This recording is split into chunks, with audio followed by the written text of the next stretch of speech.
नमस्कार दोस्तों, स्वागत है आपका आपके फेवरेट यूट्यूब चैनल बुक्कीड़ा में। आज है 28 फरवरी। तो चलिए बिना देर के हुए स्टार्ट करते हैं आज की क्वेश्चंस। तो दोस्तों हमारा जो फर्स्ट क्वेश्चन है वो है, speaker of the Knesset medal प्राप्त करने वाले पहले प्रधानमंत्री कौन बने? Option A doctor Manmohan Singh, option B Atal Bihari Vajpayee, option C Narendra Modi and option D Rajiv Gandhi. तो दोस्तों हमारा जो करेक्ट आंसर है वो है नरेंद्र मोदी। ठीक है दोस्तों, आपको मालूम है कि नरेंद्र मोदी अभी एक दिन की जो इजराइल की यात्रा पे गए थे, वहां पे इजराइल की बेसिकली जो संसद है, जिसको हम जो है नेसेट बोलते हैं, ठीक है, यहाँ पे के साइलेंट है, उसको जो है संबोधित किया था। हमारा सेकंड क्वेश्चन है दोस्तों, इंडिया एआई मिशन और business Sweden statement of intent, जिसे एसओएल बोलते हैं, स्टेटमेंट ऑफ इंटेंट को शॉर्ट में एसओएल बोलते हैं, किस कार्यक्रम के दौरान हस्ताक्षर किया गया? ऑप्शन ए है दोस्तों digital India summit 2026, option B India AI impact summit 2026, option C global tech forum 2026, option D AI innovation expo 2026। हमारा जो करेक्ट आंसर है दोस्तों इंडिया एआई इम्पैक्ट समिट 2026। और आपको मालूम है कभी हाल ही में ये जो इंडिया एआई समिट हुआ था वो न्यू दिल्ली में हुआ था, तो एग्जाम में जो है ये भी पूछा जा सकता है कि दुनिया का सबसे बड़ा जो एआई इम्पैक्ट समिट 2026 आयोजन किया गया था वो कहाँ पे कराया गया था? तो ये दोस्तों ये नई दिल्ली में कराया गया था। ठीक है, इसको जो है याद रखना है, आने वाले समय में जो भी गवर्नमेंट एग्जाम्स होंगे उनमें ये जो है पूछा जा सकता है, क्योंकि काफ़ी इंपॉर्टेंट है। हमारा थर्ड क्वेश्चन है दोस्तों, Sweden India technology and artificial intelligence corridor, ठीक है, ये जो है शॉर्ट फॉर्म में इसको SITAC बोलते हैं। ठीक है, Sweden India technology and artificial intelligence corridor का बेसिकली ये कॉरिडोर बनाए जाने की बात की गई थी। ठीक है, और इसका उद्देश्य किन के बीच सहयोग बढ़ाना है? ठीक है, तो इसका बेसिकली उद्देश्य क्या है? ठीक है, ऑप्शन ए दोस्तों है only government agencies, option B only private companies, option C government industry startup and academia. Academia basically जो शिक्षण संस्थान होते हैं उसकी बात किया जा रहा है। और हमारा जो नेक्स्ट ऑप्शन है दोस्तों ओनली रिसर्च इंस्टीट्यूशंस। तो इसका जो करेक्ट आंसर है दोस्तों वो है हमारा option C government industry startup और एकेडमिया, बेसिकली जो शैक्षणिक संस्थान है, ठीक है, इनके बीच बेसिकली सहयोग को बढ़ाना है। नेक्स्ट क्वेश्चन है दोस्तों, Bharat Sweden statement of intent मुख्य रूप से किस क्षेत्र में सहयोग पर केंद्रित है? Option A defence manufacturing, option B renewable energy, option C artificial intelligence and digital technologies and option D है हमारा स्पेस रिसर्च। तो करेक्ट आंसर है दोस्तों option C artificial intelligence and digital technology पर जो है केंद्रित है। नेक्स्ट क्वेश्चन है दोस्तों, SITAC जिसके बारे में अभी आपको बात किया, मुख्य रूप से किस रूप में कार्य करेगा? A funding agency, a trade court, a technology corridor platform या a cyber security task force. तो इसका करेक्ट आंसर है दोस्तों option C a technology corridor platform.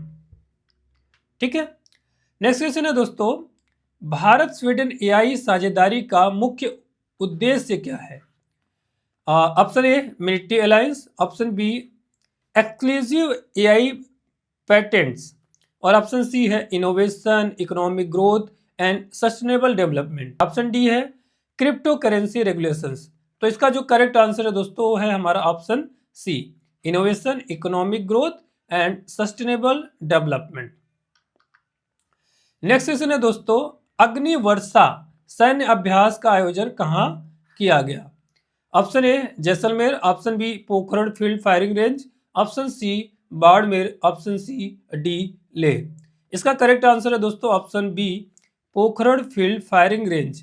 यहाँ पे दोस्तों अग्नि वर्षा जो है सैन्य अभ्यास जो है किया जा रहा है, काफी जो है इंपॉर्टेंट सैन्य अभ्यास है, तो इससे रिलेटेड जो है क्वेश्चंस तो आने ही आने हैं। अगर करंट अफेयर का किसी भी आपके एग्जाम्स में क्वेश्चन आता है तो ये जरूर आएगा, ये आप मान के चलिए, 100% मान के चलिए।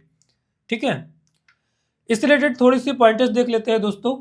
अग्निवर्षा सैन्य अभ्यास राजस्थान के पोखरण फील्ड फायरिंग रेंज में आयोजित किया गया, जिसमें रेगिस्तान जैसी कठिन परिस्थितियों में भारतीय सेना की युद्ध तैयारी दिखाई गई। ठीक है। यह अभ्यास भारतीय सेना की दक्षिण कमांड द्वारा जो है किया गया, जिसका उद्देश्य संयुक्त युद्ध क्षमता और तेज तथा सटीक सैन्य कार्यवाही का प्रदर्शन करना था। अभ्यास में टैंक, तोप, रॉकेट सिस्टम, ड्रोन और अपाचे व ध्रुव हेलीकॉप्टर सहित जमीन और हवा की संयुक्त ताकत का प्रदर्शन किया गया। आधुनिक युद्ध को ध्यान में रखते हुए निगरानी drone, strike drone, counter drone system और डिजिटल नेटवर्क आधारित कमांड एवं कंट्रोल सिस्टम का उपयोग किया गया। अभ्यास में कई स्वदेशी रक्षा प्रणालियों का इस्तेमाल हुआ और 25 देशों के रक्षा पत्रकारों की मौजूदगी में भारत की आधुनिक सैन्य क्षमता तथा आत्मनिर्भर रक्षा शक्ति का संदेश दिया गया। क्वेश्चन नंबर डी है दोस्तों, किस भारतीय क्रिकेटर को यूएन यानी कि यूनाइटेड नेशन द्वारा global championship for road safety के लिए जो है नियुक्त किया गया? Option A Virat Kohli, option B MS Dhoni, option C Sachin Tendulkar, option D Rohit Sharma. Correct answer है दोस्तों ऑप्शन सी सचिन तेंदुलकर। तो सचिन तेंदुलकर को दोस्तों यूनाइटेड नेशन द्वारा जो है global champion for road safety का बेसिकली नियुक्त किया गया है। इस रिलेटेड कुछ पॉइंटर्स देख लेते हैं दोस्तों। क्रिकेट दिग्गज सचिन तेंदुलकर को संयुक्त राष्ट्र यानी कि यूनाइटेड नेशन द्वारा global championship for road safety नियुक्त किया गया, जिसका उद्देश्य सड़क सुरक्षा के प्रति जागरूकता बढ़ाना है। ठीक है। उन्होंने सड़क सुरक्षा अभियान के समर्थन में वीडियो संदेश जारी करते हुए लोगों से ड्राइविंग के दौरान मोबाइल का उपयोग न करने, हेलमेट और सीट बेल्ट पहनने तथा यातायात नियमों का पालन करने की अपील की। संयुक्त राष्ट्र महासचिव की सड़क सुरक्षा विशेष दूत जीन टोन ने कहा कि तेंदुलकर जैसे लोकप्रिय व्यक्तित्व के संदेश का लोगों पर बड़ा प्रभाव पड़ेगा।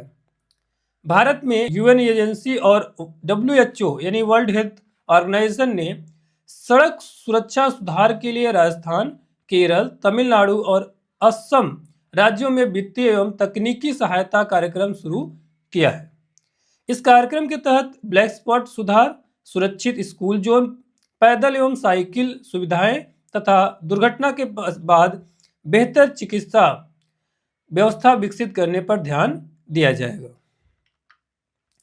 नेक्स्ट क्वेश्चन है दोस्तों, सुजविका AI driven biotech product data portal किस मंत्रालय या विभाग द्वारा लॉन्च किया गया? ऑप्शन ए है दोस्तों department of science and technology, option B department of biotechnology, option C ministry of commerce, option D Niti Aayog, option E ministry of health. तो इसका जो करेक्ट आंसर है दोस्तों वो है option B department of biotechnology यानी जैव प्रौद्योगिकी जो विभाग है उसके द्वारा जो है सुजविका जो है एक बेसिकली पोर्टल को लॉन्च किया गया। AI driven biotech product data portal है। ठीक है।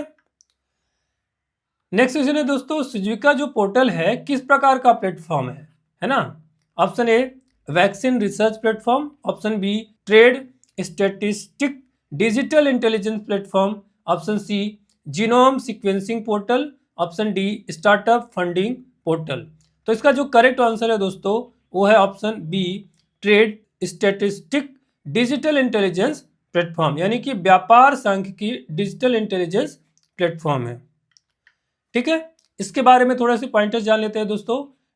DBT यानी कि डिपार्टमेंट ऑफ बायोटेक्नोलॉजी के 40वें स्थापना दिवस पर डॉक्टर जितेंद्र सिंह ने AI आधारित सुजविका बायोटेक डेटा पोर्टल लॉन्च किया, जिसे एबल के सहयोग से विकसित किया गया है।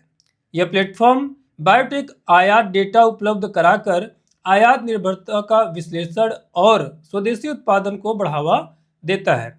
पोर्टल शोधकर्ताओं, स्टार्टअप और उद्योगों को उच्च मूल्य आयात पहचानने में मदद करेगा और बायो मैन्युफैक्चरिंग को मजबूत करेगा। तो दोस्तों ये था आज का करंट अफेयर। आपको हमारा ये सेशन कैसा लगा प्लीज़ कमेंट करके जरूर बताएं। मिलते हैं नेक्स्ट वीडियो के साथ, तब तक के लिए जय हिंद।